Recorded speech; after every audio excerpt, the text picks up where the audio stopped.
Smartphones are a hefty investment these days. Most of us use it for a day-to-day, which includes browsing, gaming, and of course, keeping in touch with friends. Of course, there are other uses. Some other uncommon uses are for work and capturing moments with photos. That being said, we're sure most viewers would prefer it if their investment is fruitful. And that's why we're here today. Sup peeps, early review tech, and today we have the Poco F7 and Honor 400 5G. We're putting them up against each other in this comparison review. Both devices are priced under 25,000 pesos, which is a considerable amount to spend for your daily driver. With some phones feeling farther from reach due to price hikes, we want to help you find value for your money. So without further ado, let's get right into it.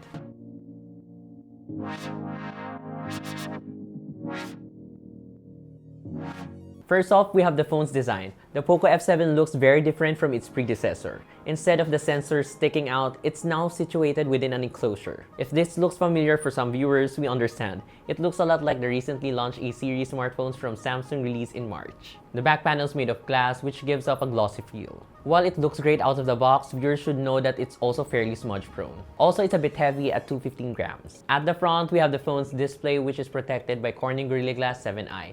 The phone also has an IP68 rating for dust and water resistance as well. As for the Honor 400, its look went through a very noticeable change from its camera island alone. The sensor housing used to be oval, but now it has a rounded trapezoid shape enclosure instead. It almost looks like a pure series device if it had one less sensor. Our review unit sports the desert gold colorway and comes with a fingerprints-resistant frosted glass back panel. It's quite lightweight at 184 grams and has a sturdy frame, which is really good build-wise. Lastly, the Honor 400 has an IP66 rating. This means that it's not good for submersion, just heavy pressure from water jets and hard rain. Judging between the two, we have to give this round to the Poco F7. We feel like it earns since it does have a glass protection and a higher ingress protection rating. However, if it was from looks alone and maybe the smudge resistance, then the Honor 400 would be a clear winner. Viewers just have to decide if they want a device that's accident-proof or a device that looks better. Going back to the display panels, the Poco F7 has a 6.83-inch AMOLED screen with a refresh rate of 120Hz and support for 1.5K resolution. Meanwhile, the Honor 400 has a 6.55-inch AMOLED screen with the same refresh rate and support for 2K resolution instead. However, the Honor 400 feels like it's better to use with its slightly smaller display. It's just right with asymmetrical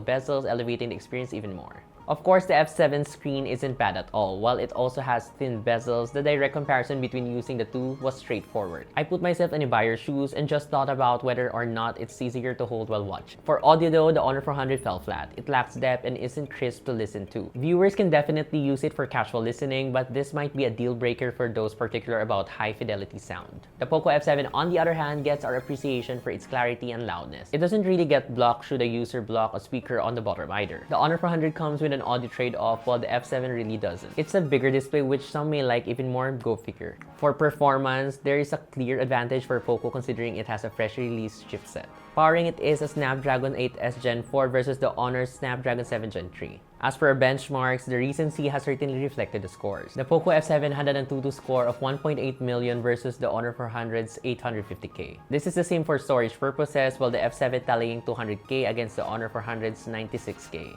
The gap via Geekbench becomes wider as the multi-core CPU score is basically doubled. Meanwhile, the GPU scores are clearly in Poco's favor with a 10K score lead for both OpenCL and Vulkan. That being said, the stark difference puts Poco in a commanding lead for the comparison review so far. While users are able to enjoy smooth performance with either, the F7 should be generally better to pilot. On to cameras. Both devices are equipped with a dual rear shooters. The Poco F7 has a 50-megapixel main camera with OIS paired with an 8-megapixel ultra-wide. It also has a 20-megapixel selfie shooter. As for the Honor 400, it has a 200-megapixel main camera with OIS paired with a 12-megapixel ultra-wide. At the front, it boasts a 50-megapixel selfie camera. From experience, both devices aren't actually that far off from each other in terms of camera capabilities. We have a good mix of color reproduction, detail retention, and depth for both phones. The Honor 400, however, does offer more color accuracy. Shots on the Poco F7 tend to give more vibrance, which isn't always favored by users. The F7 basically comes with an unwarranted beautify filter. One of the noteworthy things about Poco comes with its selfies. As you can see, it offers good subject separation with bokeh or background blur. Similarly, this is more evident for the Honor 400 while using the main camera. Generally, we've come to prefer the Honor 400 more because of how much smoother its image processing feels. Granted, it does leverage AI to improve shots, but if it helps make photography hassle-free as much as possible, then it's not bad. This should be great for people who want to take a lot of casual photos who don't want to worry about editing. The same is true for selfies, with the Honor 400 coming out on top yet again. This earns it a deserved point in this head-to-head comparo. Moving on, the Poco F7 ships with Xiaomi HyperOS 2 out of the box. Meanwhile, the Honor 400 runs on Magic OS 9. Both software skins have user interfaces that are easy on the eyes. However, they aren't easy to pick up since they have only started to ramp up integrating AI features recently. Some features devices have included circle to search, AI summary, and conversation translators. Both also offer a handful experience of ways for users to personalize their experience with the phone. Unfortunately, both also comes with a load of bloatware, which is expected from Poco and Honor devices. For connectivity, both phones offer a stable connection either over Wi-Fi or cellular network. The F7 supports Wi-Fi 7, Bluetooth 6, GPS, and NFC. The Honor 400 supports Wi-Fi 6, Bluetooth 5.4, GPS, and NFC. These phones mirror each other in a lot of ways, which is nice considering they cost the same. However, the F7 takes this round again because of its higher models for connectivity in Wi-Fi, Bluetooth, and more. All things considered though, this comparison might turn to whether or not a user prefers Poco or Honor as a brand. The segments are frankly too close each round. Wrapping up the comparison review, we have to talk about battery life. The Poco F7 packs a 6,500 mAh battery with support for 90 watts of fast charging. This is a huge upgrade from its predecessor's 5,000 mAh capacity. The Honor 400, on the other hand, has a 6,000 mAh battery with 100 watts of supercharged support.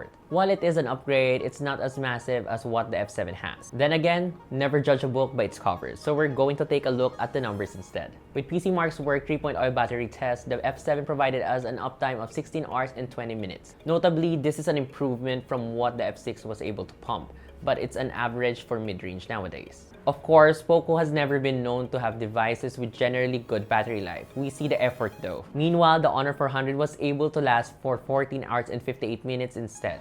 This is a fairly average score, yet surprising considering its massive battery. This round belongs to the Poco F7, but it's honestly kind of close. This seems to be the story for both of these devices, with the Honor 400 never being enough. With that out of the way, we have to unpack how much both phones cost. The Poco F7 starts at 23,999 pesos with 256 GB of storage. It's also available with a higher storage option for 25,999 pesos. Meanwhile, the Honor 400 5G retails for 22,999 pesos. As for our review on both, we recommend viewers to check out the Poco F7. It's a well-rounded device that has a modest price, but it's very much worthy. It leads all segments for this video save for cameras, which isn't even a real issue. Of course, the Honor 400 is still good if users prefer a better look cameras and its software skin. It's also priced at 1,000 pesos less, so keep that in mind. What do you guys think though? Are you Team Poco or Team Honor? Let us know in the comment section which one you like better and why. Also, don't forget to hit that like button, subscribe to the YouTube channel, and hit that bell icon to get notified of our future uploads. Don't forget to follow us on our socials and visit yugatech.com for the latest tech news and reviews. Again, this has been Earl, and I'll see you guys in the next one. Bye!